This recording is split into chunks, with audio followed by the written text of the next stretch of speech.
ধরা যাক আপনি এই মুহূর্তে প্রধানমন্ত্রী হলেন, তখন কি করবেন? আসলে এই মুহূর্তে এরকম কিছু আমি ভাবছি না। এই মুহূর্তে প্রধানমন্ত্রী হলে কি করবেন?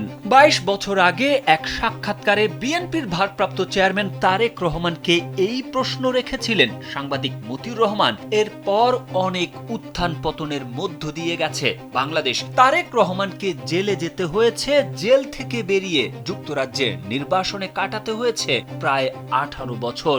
সেই নির্বাসনের ইতি টেনে গেল 25 ডিসেম্বর দেশে ফিরেন তারেক রহমান।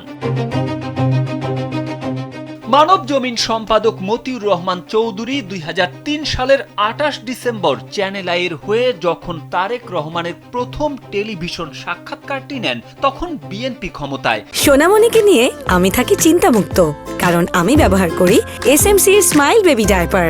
2004 সালের 1 জানুয়ারি সাক্ষাৎকারটি সম্প্রচার করে। তারেক রহমানের দেশে ফেরা উপলক্ষে সম্প্রতি সাক্ষাৎকারটি পুনঃপ্রচার করা হয়।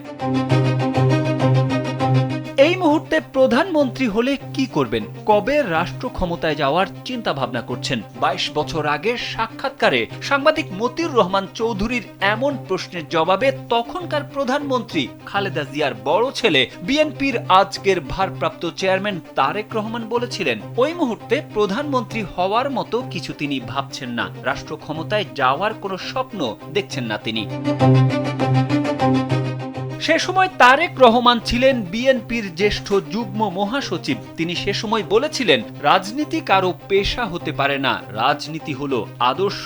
জীবিকার জন্য রাজনীতিবিদদের একটি পেশা থাকতে হয়। সে সময় তার ভাষ্য ছিল, একটি সরকার দেশের সমস্যা মেটাতে কতটা আন্তরিক সেটাই মূল বিষয় হওয়া উচিত।